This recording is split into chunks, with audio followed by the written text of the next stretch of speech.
Welcome back. My guest today is Shaun Padulo, President and CEO of Ontario Shipyards.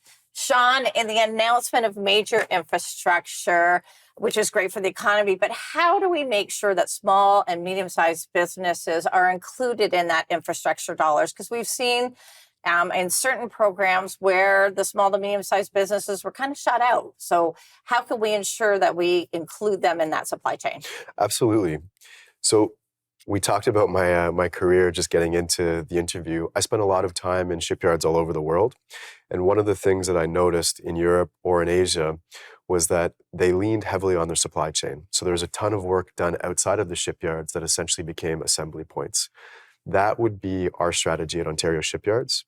And so we'd be looking at leaning on companies that specialize in the very things we need done and that are brought into the shipyards rather than try and do it ourselves.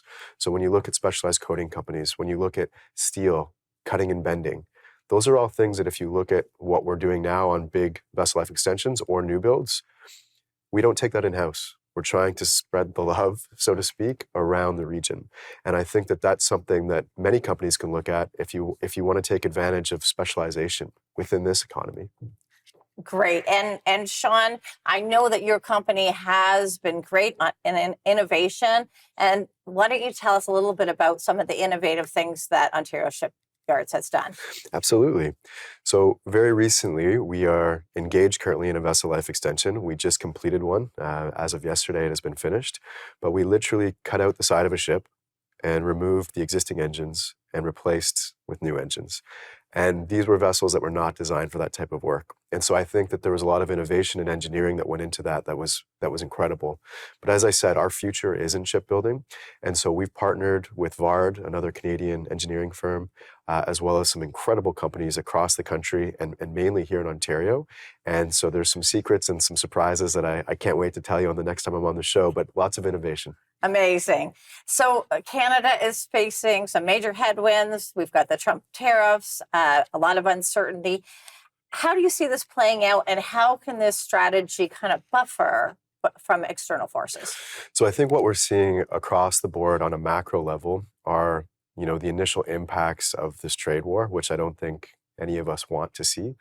In order to insulate the country, and it starts with jobs, we really have to find work for the people that are going to be displaced, right? If you look at the automotive right now, I'm hoping that it doesn't become a significant issue and we can figure things out. But if there are potential layoffs at some of the major automotive companies, I think the government needs to intervene and find other areas for those people to be deployed. Shipbuilding would be a great place. It absolutely would. Shaun, the U.S. is very focused on shipbuilding in response to potential aggressions to Taiwan from the Chinese Communist Party. Should we think about a North American strategy as opposed to having a strategy in Ontario and a strategy in Canada and a strategy in the United States? What could we do to have a North American shipbuilding strategy which would act as a deterrent to prevent future wars? I think it's a great idea. I think that the current political climate probably does not allow for those types of discussions right now. We've got some things we need to figure out with our friends to the south of the border, but we have one of the longest standing, good relationships of any countries ever, and I'm sure it's going to get back to that. But right now, I think we need to focus on Canada. And so in order to take our own defense, our sovereign defense capability back into our hands, we really need to support local Canadian companies, whether it be shipbuilding or, the construction of armored vehicles. We need to be able to produce our own ability to defend ourselves and help our allies. So would this really tie into a more broader Canadian defense strategy? I believe it does.